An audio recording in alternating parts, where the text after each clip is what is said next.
Sammayutta Nikaya, SN. Translated by Bhikkhu Bodhi. Suttacentral.net and suttas.com. Chapter 2 Devaputa Sutta. Connected Discourse with Young Devas. 010, SN.2.11-SN.2.20. SN.2.11 Candimasa Sutta, Candimasa. At Savatthi, when the night had advanced, the young Deva Candimasa, of stunning beauty, illuminating the entire Jeta's grove approached. The Blessed One. Having approached, he paid homage to the Blessed One, stood to one side, and recited this verse in the presence of the Blessed One: they will surely reach to safety like deer in a mosquito-free marsh, who, having attained the jhanas, are unified, discreet, mindful. The Blessed One, they will surely reach the far shore like a fish when the net is cut. Who, having attained the jhanas, are diligent, with flaws discarded. The deity Candimasa says that those who practice absorption will surely find escape. The Buddha adds that they must also be diligent and discard flaws. SN.2.12 Sutta, Venhu. At Savatthi, standing to one side, the young Deva Venhu recited this verse in the presence of the Blessed One: happy indeed are those human beings attending on the Fortunate One, applying themselves to Gautama's teaching, who train in it with diligence. When the course of teaching is proclaimed by me, 0 Venhu, said the Blessed One, those meditators who train therein, being diligent at the proper time, will not come under death's control. The deity Venhu celebrates the joy of those who follow the Buddha's teaching. The Buddha affirms that such will escape death. SN.2.13 Dighalatthi Sutta, Dighalatthi. Thus have I heard. On one occasion the Blessed One was dwelling at Rajagaha in the bamboo grove, the Squirrel Sanctuary. Then, when the night had advanced, the young Deva Dighalatthi, of stunning beauty, illuminating the entire bamboo grove, approached the Blessed One. Having approached, he paid homage to the Blessed One, stood to one side, and recited this verse in the presence of the Blessed One: a bhikkhu should be a meditator, one who is liberated in mind, if he desires the heart's attainment, bent on that as his advantage. Having known the world's rise and fall, let him be lofty in mind and unattached. Dighalatthi, the god, comes to the Buddha at Rajagaha and praises a mendicant who is a meditator. SN.2.14 Nandana Sutta, Nandana. Standing to one side, the young Deva Nandana addressed the Blessed One in verse: I ask you, Gautama, broad of wisdom unobstructed is the Blessed One's knowledge and vision. What is he like whom they call virtuous? What is he like whom they call wise? What is he like who has passed beyond suffering? What is he like whom the Devatas worship? One virtuous, wise, of developed mind, concentrated, mindful, enjoying jhana. For whom all sorrows are gone, abandoned, a taint destroyer bearing his final body. It is such a one that they call virtuous, such a one that they call wise. Such a one has passed beyond suffering, such a one the Devatas worship. The deity Nandana asks the Buddha who is virtuous, wise, beyond suffering, worshipped by the gods themselves. The Buddha replies such a person is an arahant. SN.2.15 Kandana Sutta, Kandana. Standing to one side, the young Deva Kandana addressed the Blessed One in verse: who here crosses over the flood, unwearying by day and night? Who does not sink in the deep, without support, without a hold? One always perfect in virtue, endowed with wisdom, well concentrated. One energetic and resolute crosses the flood so hard to cross. One who desists from sensual perception, who has overcome the fetter of form. Who has destroyed delight in existence, he does not sink in the deep. Kandana asks who crosses the flood. The Buddha replies that it is one who is virtuous, wise, peaceful, and beyond attachment to rebirth. SN.2.16 Vasiddhata Sutta, Vasiddhata. Standing to one side, the young Deva Vasiddhata recited this verse in the presence of the Blessed One. As if smitten by a sword, as if his head were on fire. A bhikkhu should wander mindfully to abandon sensual lust. as if smitten by a sword, as if his head were on fire. A bhikkhu should wander mindfully to abandon identity view. The deity Vasudhata says that a mendicant should live like their hair is on fire so as to give up lust. The Buddha changes his verse to emphasize giving up attachment to self. SN.2.11 Subbrahma Sutta, Subbrahma. Standing to one side, the young Deva Subbrahmi addressed the Blessed One in verse. Always frightened is this mind, the mind is always agitated.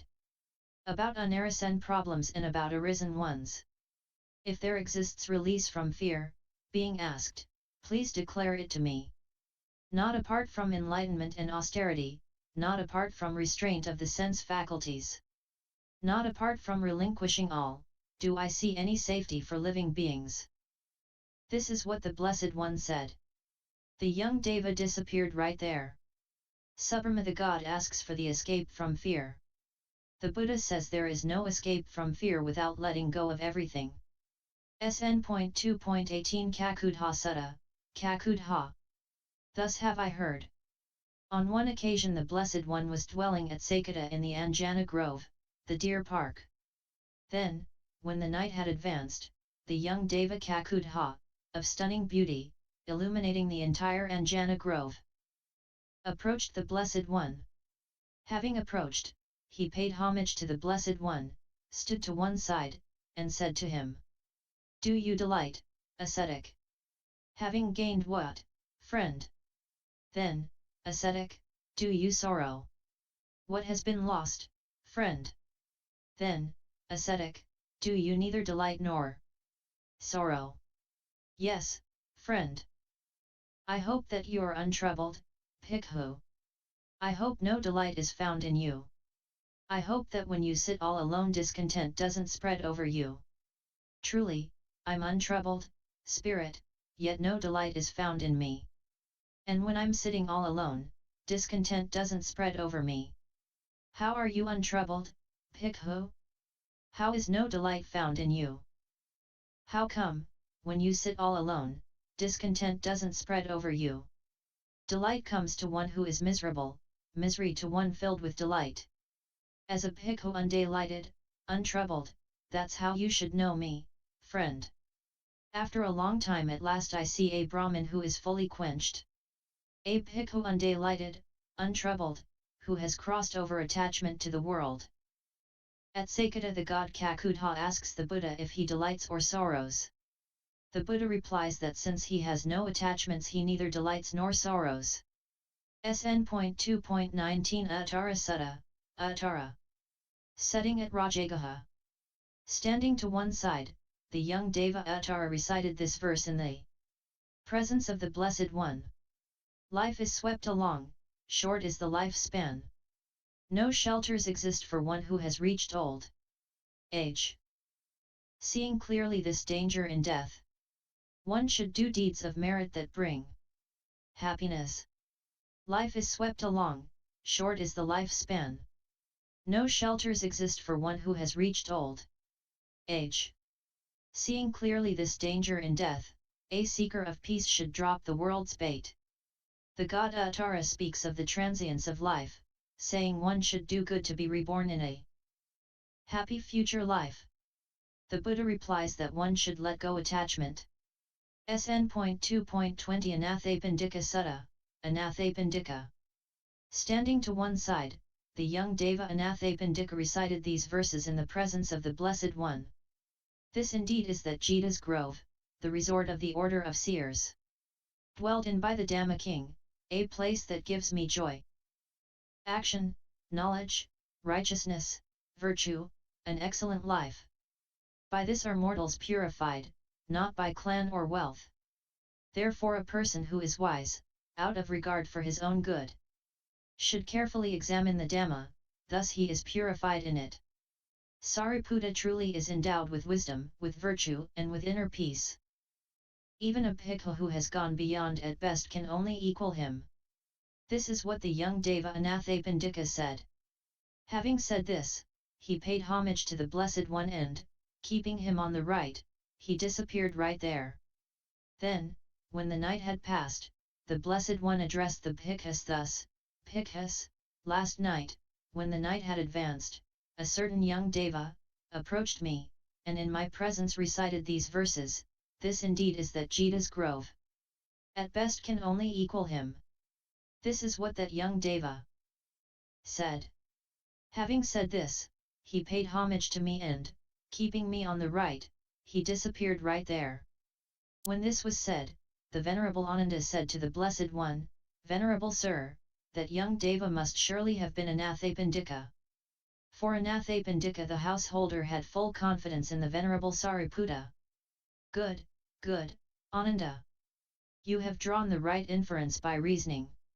For that young deva, Ananda, was Anathapindika. A deity who had been the Buddha's supporter. Anathapindika in his former life comes to Buddha and speaks verses in celebration of the Jita's Grove Monastery, which he had offered for the Buddha's use, good deeds, the Dhamma, and Venerable Sariputta. References: www.suttas.com, 1 www.accesstoinsight.org, 2